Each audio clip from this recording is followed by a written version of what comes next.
माताएं बहनें, सुंदर सी स्तुति जो सीता मैया ने किया था, यह स्तुति सबके लिए बहुत अच्छा है। माताएं बहनें सब कुछ और काम न करें, प्रतिदिन अगर इस स्तुति को गाएंगे तो सब प्रकार का कल्याण होता रहेगा। माँ जो होती है, माँ को बताना नहीं पड़ता है, आपके मन की बात जान लेती है। इसलिए माँ की स्तुति को प्रतिदिन हमें करना चाहिए। जय जय गिरिवर राज की सुमोरी, जय जय गिरिवर राज की सुमोरी,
हुई अष्टभुजी दुर्गा के रूप में, तो उन्होंने उनके मुंह से एक श्लोक निकला।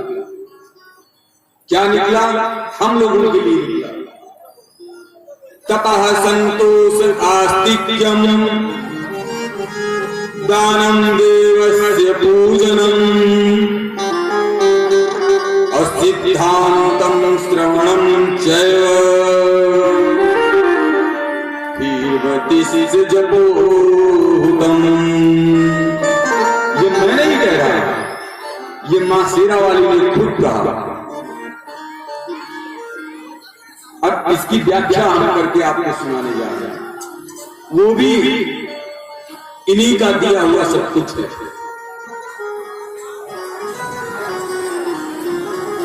तपा, ये 10 चीजें आती हैं, ध्यान से सुनिएगा। नवरात्र आप लोग रही है, माता जी की पूजा किया है, अनुष्ठान किया है आप लोगों ने, तो जब इसको जानेंगे तो हमें उसका पूरा फल मिलेगा।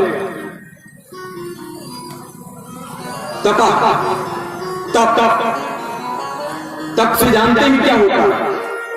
जो अभी आप व्रत रही ना, उसी को कहते हैं तप। जो आप व्रत रहते हैं ना, शरीर को तपाती है ना, उसी को कहते हैं तप। तप से मुझे क्या मिलता है, फायदे जान लीजिए। मन को शांति मिलती है। आप ध्यान से सुनिए, जितनी भी कन्याएं हैं, बहनें हैं, माताएं हैं, एक बार सोचें कि 9 दिन हम व्रत रहे, तो वास्तव में ये जो व्यास जी बोल रहे हैं ना, ये सही बोल रहे हैं कि नहीं बोल रहे हैं? क्या मुझे 9 दिन में शांति मिली कि नहीं मिली? तप से जो है मन को शांति मिलती है। और क्या होता है तप से? जब हम 9 दिन व्रत रहते हैं, ध्यान लगाने से हम पूजा करते हैं ना, माता के प्रति ध्यान लगाते हैं ना, तो जो हमारा मन है वो एकाग्रचित होता है, केंद्रित होता है, इधर उधर विचलित नहीं होता, दौड़ता नहीं है, एकाग्रता बढ़ती है। और जब मां में एकाग्रता बढ़ती है, तो जब हम पढ़ने जाते हैं, विद्यार्थी हम हैं, तो हमारा पढ़ाई के प्रति भी केंद्रित रहना मेरा मन सीख जाता है। मैं एक जगह केंद्रित रहना सीख जाता हूं। मेरा जो मन है वो एक जगह केंद्रित रहना उसके अभ्यास में आ जाता है, उसके स्वभाव में आ जाता है। और जब हम पढ़ाई करने बैठते हैं तब भी मेरा मन केंद्रित रहता है। ये किससे होता है? ये ध्यान लगाने से, साधना करने से एकाग्रता आती है, समझ गए? और जब हमारा मन एकाग्र होता है तो हम पढ़ाई भी करते हैं तो हमें वो चीज जल्दी आ जाती है। हम गणित हल करते हैं, मैथ हल करते हैं, न्यूमेरिकल हल करते हैं, केमिस्ट्री पढ़ते हैं, फिजिक्स पढ़ते हैं, कुछ भी पढ़ते हैं, जो पढ़ते हैं वो मुझे, जब हमारा मन केंद्रित रहता है तो मुझे वो चीजें जल्दी याद हो जाती हैं। फिर आइए, जो फायदा हमें है वो ये बता रहे हैं आपको। शांत मन से तपस्या का हल निकलता है। जब हम साधना करते हैं तो मेरा मन शांत रहता है, चंचल नहीं रहता है, शांत रहता है। और जब हमारा मन शांत रहता है तो हम कभी मानसिक रोगी नहीं हो सकते, कभी हम मानसिक रोगी नहीं हो सकते।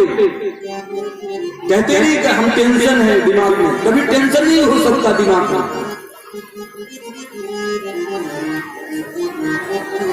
तो हमें ध्यान भी लगाना चाहिए, पूजन करना चाहिए, तप हो गया जिसको कहते हैं तपस्या। अब दूसरी बात सुनिए, 10 बातें बताएंगे बहुत जल्दी में, सबको सुनते रहिएगा। और तो कथा है, लेकिन ये आपके फायदे की चीज है जो मैं बता रहा हूं। दूसरा है संतोष। संतोष जानते हैं? संतोष, अगर मेरे मन के अंदर संतोष आ गया, जितना मेरे पास है, मेरा पति कैसा है, दुनिया में सबसे सुंदर, सबसे अच्छा, दूसरे का कितना है मुझसे मतलब नहीं है, मेरा कैसा है, ऐसे पतियों के लिए मेरी पत्नी कैसी है, वही विश्व सुंदरी। दूसरे की कैसी है, मुझसे क्या मतलब। मेरी जैसी है, मुझे उससे संतुष्ट रहना चाहिए। ये दोनों के लिए है, पति के लिए भी, पत्नी के लिए भी। बिजनेसमैन है, हमारा बिजनेस कितना चलता है इससे मतलब है। मेरी जीविका चल रही है, मेरा खर्च चल रहा है उस बिजनेस से, मेरे परिवार का खर्च चल रहा है। दूसरा कितना कमा रहा है, मुझसे क्या लेना देना।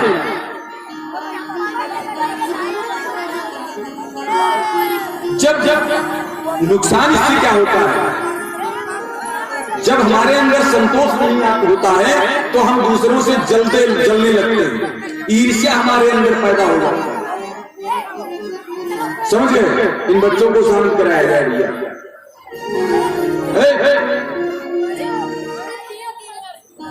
चुपचाप बैठो, चलो। तो हमारा जो मन है वो लालची ना होने पाए। अगर हम संतोषी हैं तो हमारा मन कभी लालची नहीं हो सकता। अच्छा, और बात आप बताएं, जब हम संतोष में रहेगा तो संतोषी मन जो मनुष्य होगा वो उसको कभी तनाव नहीं होगा, टेंशन नहीं होगा। मान लिया पैसे नहीं है, संतोषी है, वो सोचता है मेरे पास एक कपड़े हैं, उसी में हमारा जीवन बढ़िया चल रहा है, तो टेंशन होगा, तनाव होगा नहीं होगा, क्योंकि संतोष है मेरे अंदर। आगे बढ़िए। फिर है तपः संतोष आस्तिक्यम। तीसरा है आस्तिकता। अधिकतर पढ़ने वाली बच्चियां बैठी हैं, भाई लोग भी पढ़े लिखे लोग बैठे हैं, माताएं भी बैठी हैं। सब दिखने से ही लगता है कि सब पढ़े लिखे विद्वान लोग हैं, समझदार लोग हैं। नहीं तो मैं ये कहता ही नहीं, ये जो मैं बता रहा हूं, मैं अभी कहानी सुना, ये नहीं बताता। आस्तिकता का जो अर्थ है, आस्तिकता माने देवी देवताओं पर विश्वास रखना, भगवान पर विश्वास रखना, भगवान पर आस्था रखना, यह है आस्तिकता। मनुष्य को देवी देवताओं का स्मरण करते रहना चाहिए, यह है आस्तिकता। अच्छा, अब इस पर थोड़ा सा समय देंगे और आप लोग भी ध्यान से सुनिए इसको। तमाम लोग कहते हैं कि ये सब विज्ञान है। जो आस्तिक व्यक्ति है वो कहता है कि विज्ञान है।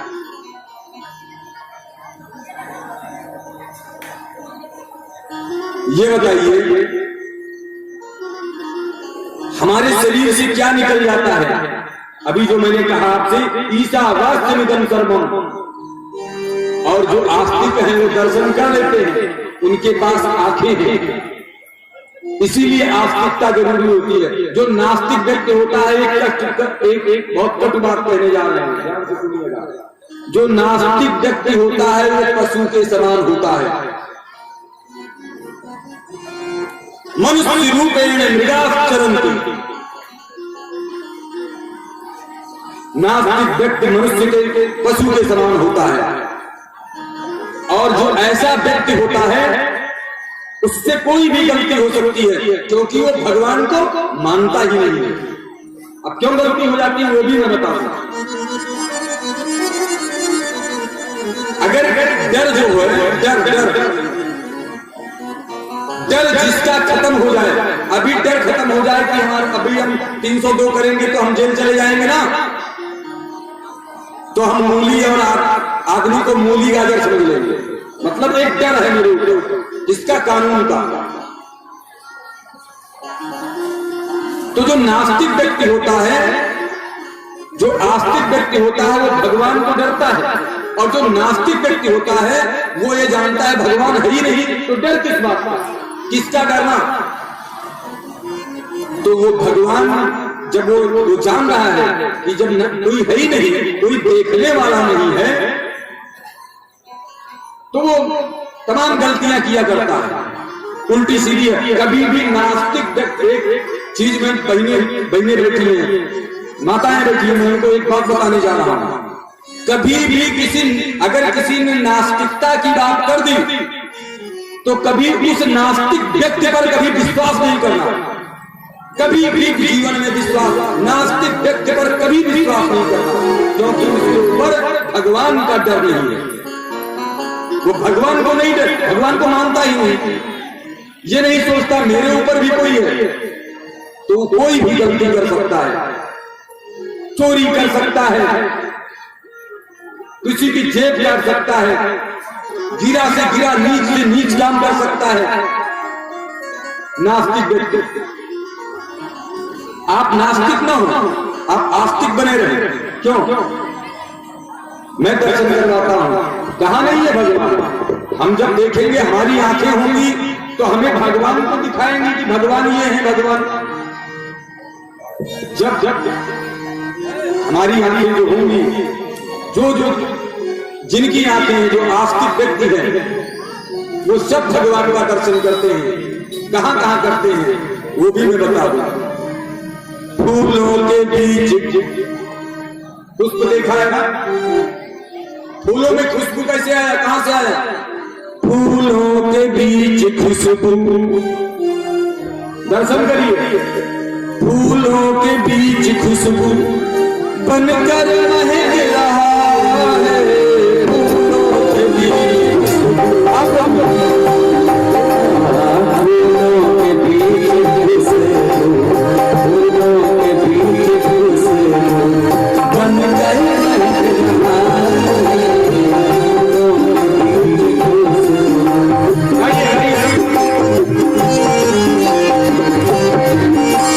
फूलों के बीच खुशबू बनकर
जानते हैं,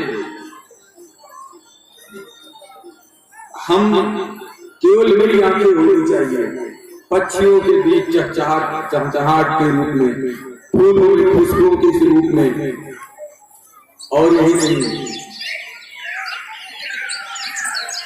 ईसा वास्य निगम सर्वम, सब में ईश्वर का वास है।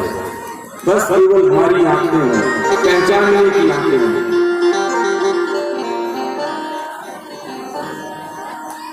अब आइए फिर क्या है चौथा, तपः संतोष आस्तिक्यम, आस्तिकता हो गई। अब दानम देवस्य पूजनम, अब दानम क्या है, दान क्या है, दान करने से मुझे क्या मिलता है, ये मैं नहीं कह रहा हूं, माई कह रहे हैं। दानम देवस्य पूजनम, दान क्या है, दान से हिंदू धर्म में दान का बहुत बड़ा महत्व है। हमारे सनातन धर्म में दान का माई बहुत बड़ा महत्व है। दान देने से हमारे जो दोष हैं, हमारे द्वारा की जो किए गए पाप हैं, और पापों जो हमारे द्वारा किए गए पापों का जो परिणाम मुझे मिलने वाला है, जब हम दान देते हैं तो उस वो परिणाम थोड़ा कम हो जाते हैं। दान से हमें अपने पापों का परिणाम थोड़ा, मेरे पापों का परिणाम थोड़ा सा कम हो जाता है, इसीलिए हमारे यहाँ दान की।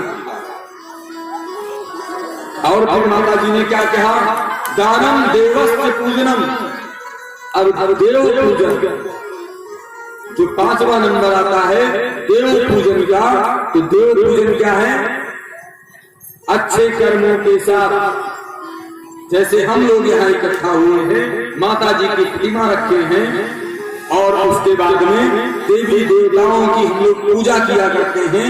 अपने घरों में भी हमने छोटा सा मंदिर बना रखा है। ये बताइए कितनी माताओं के घर में मंदिर है, बस बहुत हाथ नहीं उठाएंगे, बस इतना, माताएं ज्यादा हाथ, इतना हाथ उठा के बताएंगे। घर में मंदिर है ना सबके, माई जिनके घर में मंदिर नहीं है वो एक काम करें, मैं यहाँ से अनुरोध करता हूँ, और समझो मैं दक्षिणा भी मांग रहा हूँ आप लोगों से, जिनके घर में मंदिर नहीं वो अपने घर के पूरब, किधर, पूरब और उत्तर के कोने, पूरे मकान के पूरब और उत्तर के कोने में कहीं थोड़ी सी जगह में एक मंदिर जैसा स्थान बना ले। मंदिर ना बनाए, ऐसे ही बना ले, चौकी रख ले, पीढ़ा रख दे, या कहीं मंदिर जैसा आकार बना करके बड़ी से कुछ बनवा सकते हैं तो बनवा दें। और उसके बाद में उसमें एक छोटे से लड्डू गोपाल,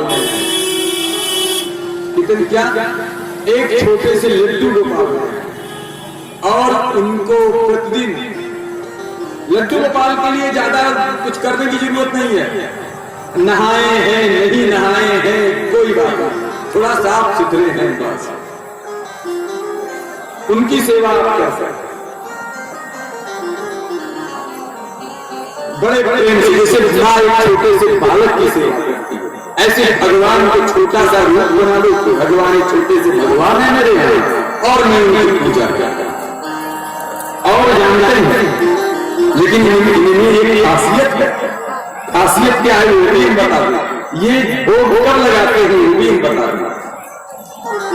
नमो नमो तुलसी महारानी, नमो नमो तुलसी महारानी, तुलसी महारानी, ठाकुर की कटवानी,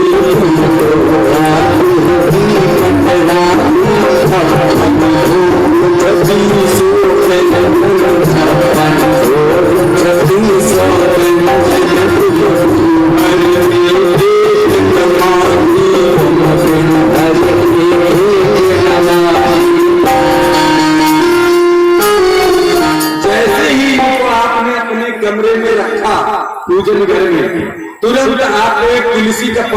दरवाजे पे लगाना पड़ेगा या आंगन में लगाना पड़ेगा, क्योंकि जो आप भोग लगाएंगे उसमें एक तुलसा दल डालेंगे।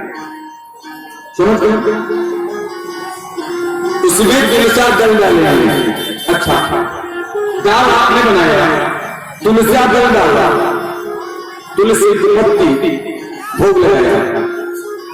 आपका विज्ञान भी कहता है, आपका मेडिकल साइंस भी कहता है, आपका आयुर्वेद भी कहता है कि तुलसी दल कितना फायदे, तुलसी की पत्ती कितना फायदेमंद होती है। जब आपने तुलसी दल डाला दाल में, तो वैज्ञानिक दृष्टि से भी, साइंस की दृष्टि से भी और आपके लिए आध्यात्मिक दृष्टि से, वैदिक रिवाज से भी वो आपके लिए फलदायक हो जाती है।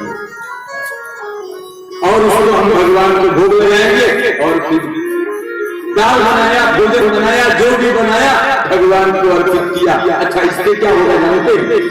इससे हमारी एक तमाम आदतें, तमाम माताओं में एक बुरी आदत भी आ जाती है। मैं नहीं कहता हूँ आप लोग सब अच्छी हैं, आप लोग ऐसा नहीं करते हैं, लेकिन कहीं कहीं हो जाता है।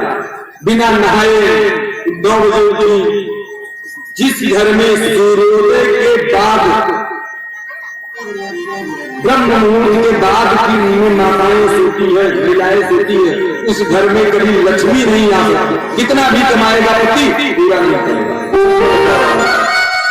तो ब्रह्म मुहूर्त में उठना और बिना स्नान किए हुए भोजन नहीं बनाना। ये नहीं कि अरे पति जल्दी जल्दी जा रहे हैं तो अब हम बिना स्नान किए हुए कैसे आ रहे हैं। अरे फिर नहाने में कितना समय लगता है? चिड़िया स्नान मेरे बेटे के लिए हम तो ये दिन मेरा 8 बार नहाए, पूछिए ना समृद्धि से। हम 2 सेकंड में स्नान करते हैं। अरे फट से नहाइए, और नहाने के बाद में नहाने में कितना समय लगता है? तब पैसे लगाइए, तब दाल बनाइए, तब पूरी बनाइए, तब मालपुआ बनाइए, जो भी बनाना है, और भगवान को जाके के भोग। एक चाय है तब बनाइए जब स्नान कर लीजिए तब। अच्छा, जब आप भोग बनाएंगे, भगवान आप आस्तिक है ना, आपने लड्डू गोपाल को भगवान माना है। भगवान माने सब कुछ देने वाले है कि नहीं? भगवान ही देता है। अपने मन से आप कुछ नहीं प्राप्त कर सकते। तो जब भगवान है और उनको अपने किचन का आपने, अच्छा कोई कमाऊ बंदा अगर आपके किचन में प्रतिदिन भोजन करने लगे, तो ये बताओ, मान लिया कि पा रहा है 50,000 रुपया महीना तनख्वाह, और 50,000 रुपये महीना तनख्वाह पाने वाला व्यक्ति अगर आपके किचन में प्रतिदिन भोजन सुबह शाम कर रहा है, तो ये बताओ कि आपके भोजन में जो आइटम है, मटीरियल जिसको कहते हैं, जिससे आप भोजन बनाती हैं, किसी चीज की कमी रहेगी?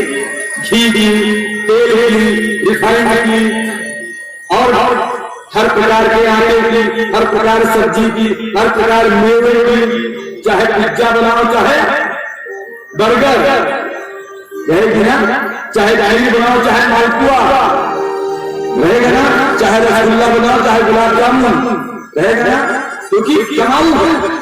तो ऐसे ही जब लड्डू गोपाल को आपने अपने किचन का हिस्सा बना लिया, आपके यहाँ आप प्रतिदिन भोग लगा करके उनको प्रतिदिन भोजन करवाने लगी, तो जानते हैं आपके किचन में कभी किसी चीज की कमी नहीं पड़ेगी।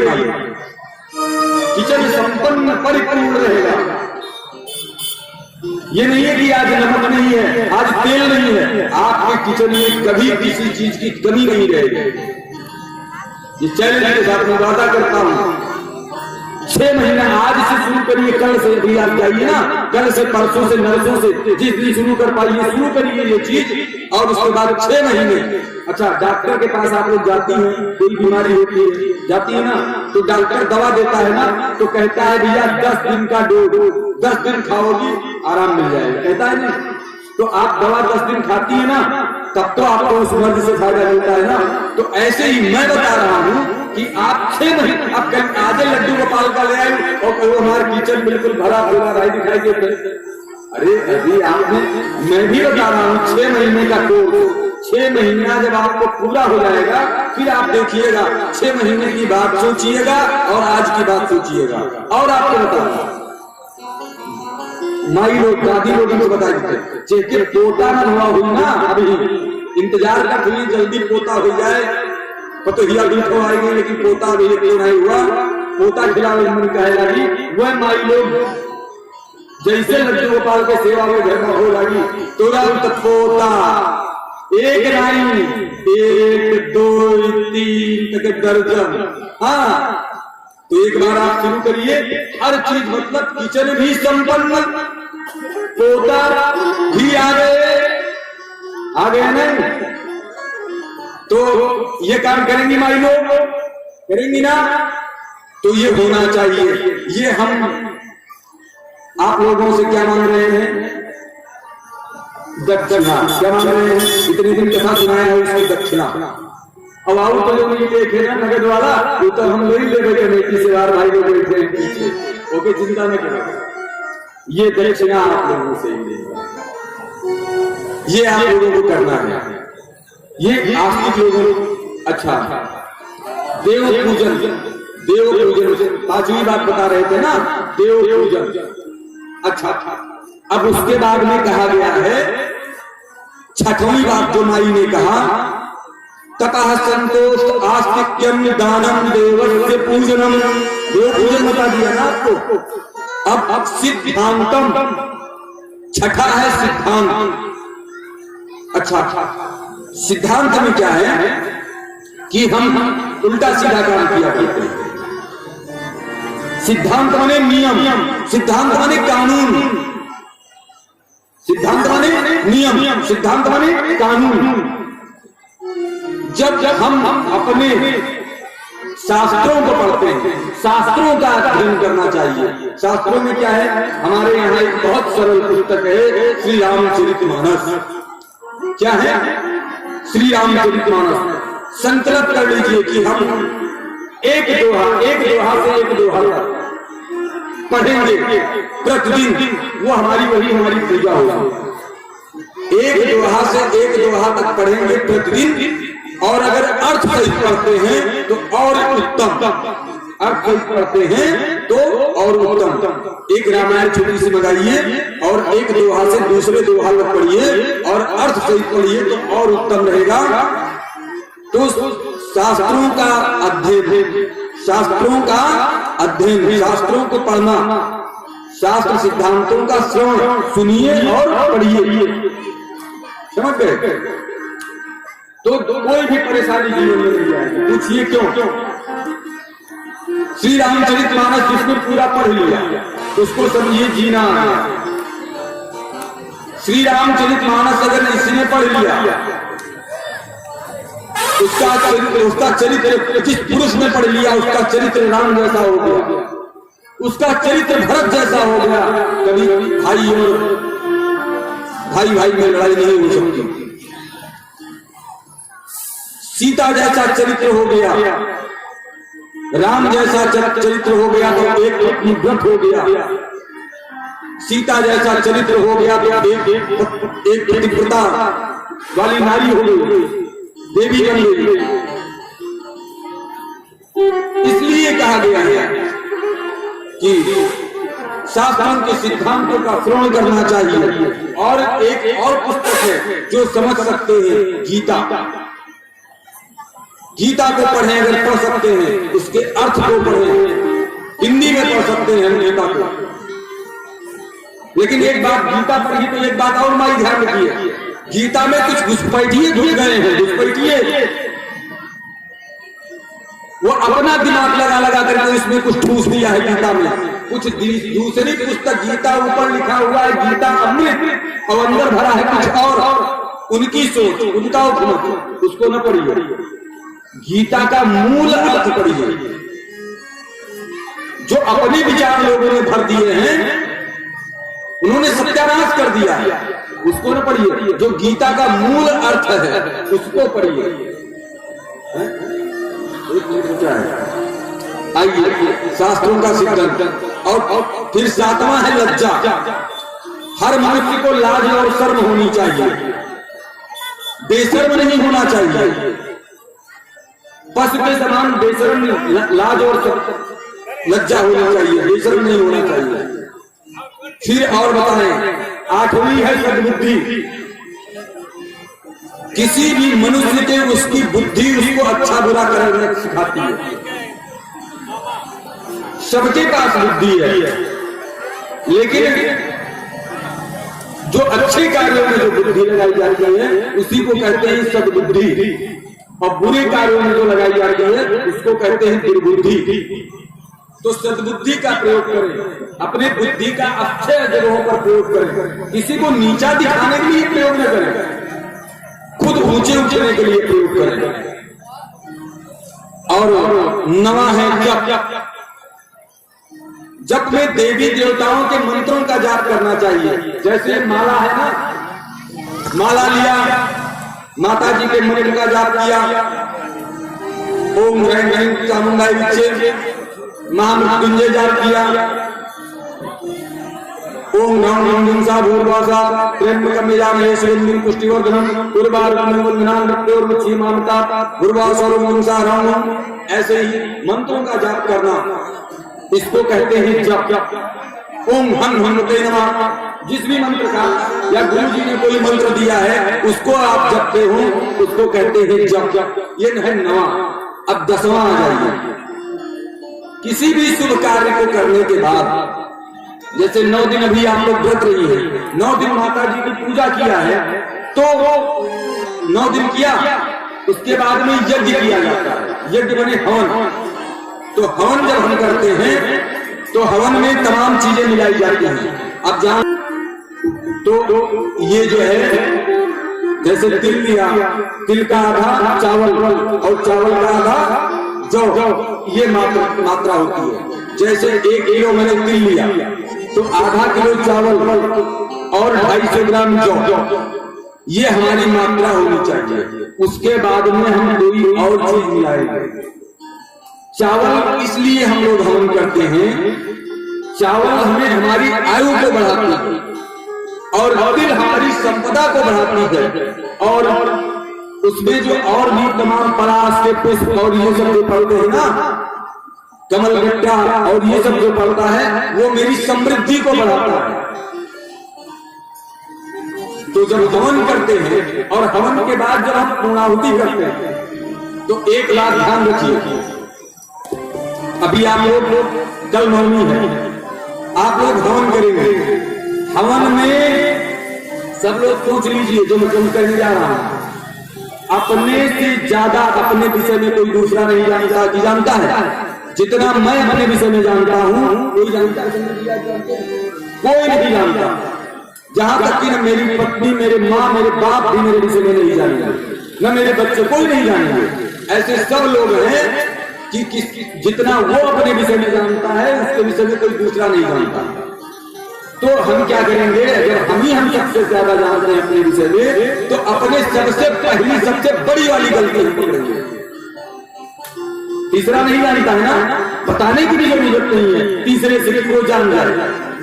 खुद हम जानते हैं कि मेरी सबसे बड़ी, हमारे अंदर जो कमी है, जो सबसे बड़ी गलत प्रवृत्ति है, वो मेरे अंदर सबसे बड़ी गलती क्या है, उसको तलाशो। और जब पूर्णाहुति हो तो उसको कह दीजिए पूर्णमदा पूर्णमिदम्, और बोल दीजिए स्वाहा।